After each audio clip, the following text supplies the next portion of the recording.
Hi, this is Micornus Phokane, the leader and the founder of Church Governance Solutions.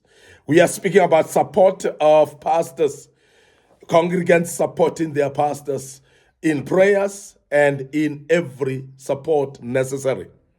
And we are speaking about this topic because it's very important that we deal with such topics to make congregants and to make church members aware that pastors are going through a lot as well as you are going through a lot. It cannot be that we expect them to jump and say how high when we want them to jump, while we cannot jump while they want us to jump as congregants as well and church members. And as Church Governance Solutions, we want to canvass the point that pastors are not superhuman beings. They are also facing challenges in their lives. Some of their challenges are as practical as your challenges are, and therefore the same type of support that you need when you are going through a certain challenge of that sort is the same that your pastor needs as well. And that's the reason why we lay out this topic today. Now, one challenge that I want to speak about today that pastors are facing, and many congregants are not aware, and many congregants don't want to assist when pastors are facing this challenge, is the issue of debts and financial crisis. The issue of debts and financial crisis. And I must really say that many congregants are not even aware that their pastors are going through debts. Their pastors are going through financial crisis. Now, to put it in perspective, remember that as much as you've got kids that you want to take to school, a pastor is having kids to take to school as well. As much as you want to buy grocery for your own family and have food on the table for your family, the pastor has got a family as well. They've got financial needs to buy a grocery and put food on the table. As much as the pastor needs to pour petrol in his own vehicle to travel with, the very same matter is actually happening to you as well, and vice versa. So as much as you need petrol, they need petrol as well. Now, as much as a pastor needs a shelter for his family, which is the house, and of course also to pay the amenities in the house like water and electricity, the same that you're facing, the pastor is facing the same. Now, therefore, they cannot be immune to what we call financial crisis. So, therefore, they go through financial crisis as much as you go.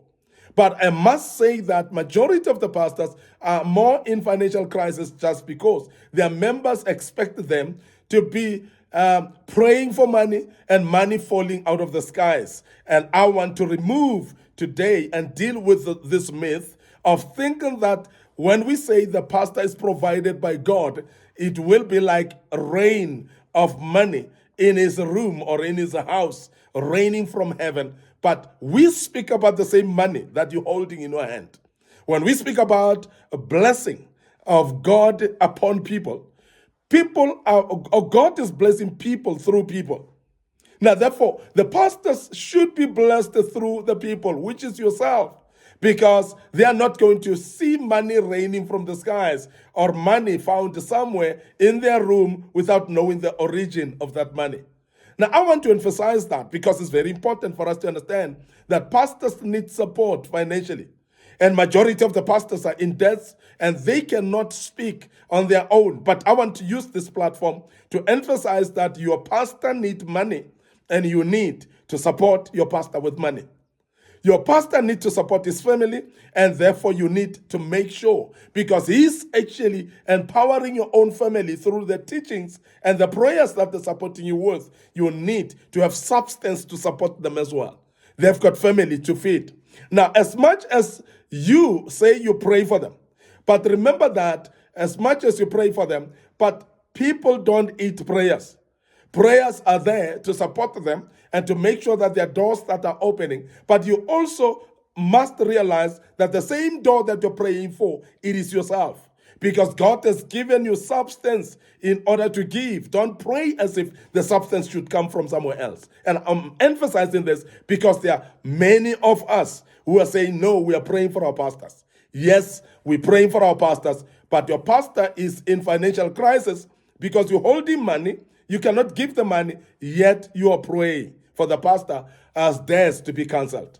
Let, let's speak a little bit about cancellation of debts. And I know there are many people that have always been saying, come to service, deliverance service, we'll pray for you for cancellation of debts. And I want to emphasize this, that cancellation of debts should not be emphasized as a miracle to come, because cancellation of debts is unnecessary generally, because most of the debts that your pastor have can be solved by you as congregants contributing money and paying off that debt.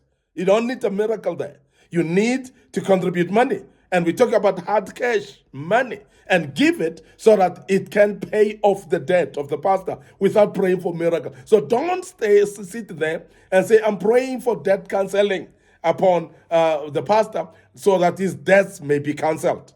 So if debts are being cancelled in that way, while you having money in the hands, you expect a miracle where miracle is not going to happen. And I want to urge you as a member of a church that you take care of your pastor, even financially, and realize that every single need that you have, your pastor has got the same need, and therefore they need finances as well. Now, it is very important that as church congregants, we mobilize amongst ourselves so that we support our pastors financially. Make sure that they've got transport, make sure that their kids can go to school, make sure that they've got food on the table, make sure that they lack nothing, so that they can be able to deliver that which God has put upon their hearts to come and help us solve our problems through the Word of God. Let them focus on hearing what God says so that they can deliver that which God says, focusing without actually being diverted by thinking about debts that they're going through and money crisis that they're going through.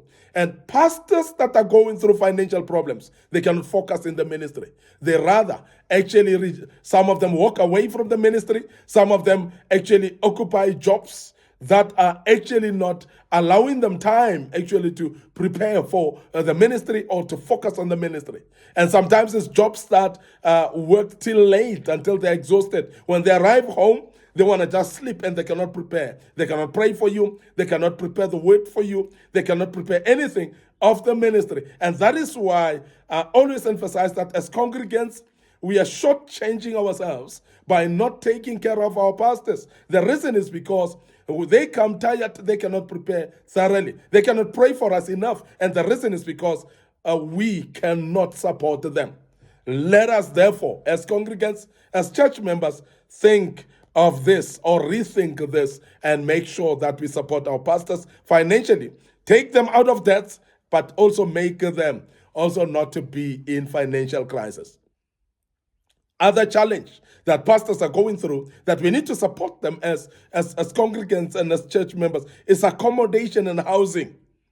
Now, some of the pastors are actually renting forever, and they're staying in a back room somewhere, and they're staying in a shack somewhere because they cannot afford, because they are supporting each and every one of us spiritually and our families. Our families are healthy right now. They're doing well, and we are actually outshining the pastor with the finances that we have, while the pastor is supporting us with prayers for us to get the jobs that we have. And the businesses that we run is because the pastor is sacrificing his own time or her own time praying for us for the success of our businesses and success of our jobs. So it is payback time right now that we need to think about it and say, therefore, if our pastor is staying in a back room and I'm staying in a big house, we must make sure that as a congregation, we can actually caucus amongst ourselves.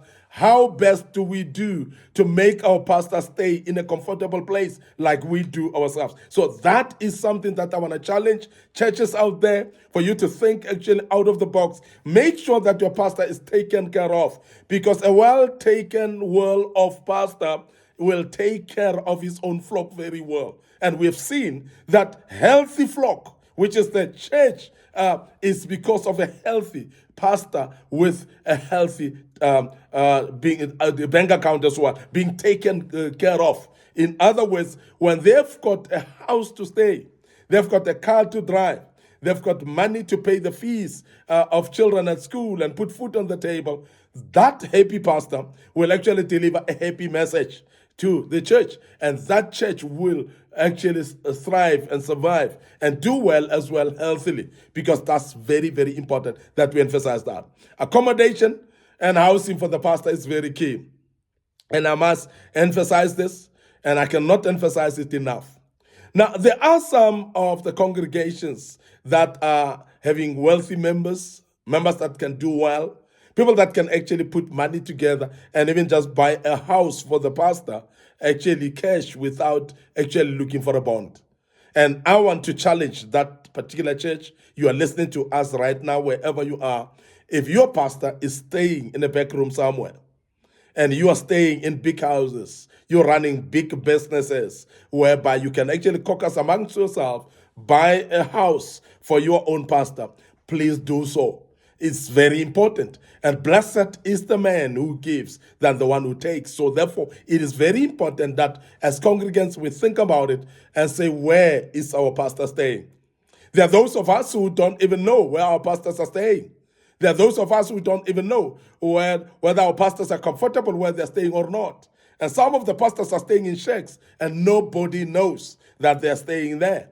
They're staying in back rooms, as I've said, and nobody knows that they're staying there, because they just meet them in church on a Sunday morning, and they see a happy pastor on the face. They don't know where the pastor comes from and where he slept. And that's very important, that as churches then we are aware of how our pastors are doing, so that we can be able to support them and make sure that they are well off as well, like we are. These are challenges that pastors are facing, but yet the congregants are not aware of. And I want to bring it to your attention that let us support our pastors. Very key. Every congregation to support our pastors, both in prayers and also in support for finances as well, and every other thing. Accommodation, cars, make sure that our pastors are well taken care of. I want to end up here today, your host, Micornus Phokane, the leader and the founder of Church Governance Solutions. We are embarking on, it was the part 3. Now we are going to embark on part 4 tomorrow. And I hope you'll join us as we deal with part 4 tomorrow. But before we check out today, I want to remind you of our Facebook page, Church Governance Solutions, and Micornus Phokane as well. So these are our Facebook pages. So please like them, follow us there. Don't forget to follow us on our TikTok account as well, Micornus Phokane. Don't forget to follow us on our YouTube channel. Please subscribe to the YouTube channel, Young Men Empowerment Forum, and also Micornus Phokane. So please click notification buttons in all those platforms. The good Lord will bless you. And allow us, before we check out, to invite you to join us for part 4 tomorrow of this great topic. And what a great topic that we're having. Thought-provoking, but very important. Please join us tomorrow. Allow me to check out right here and say cheers for now.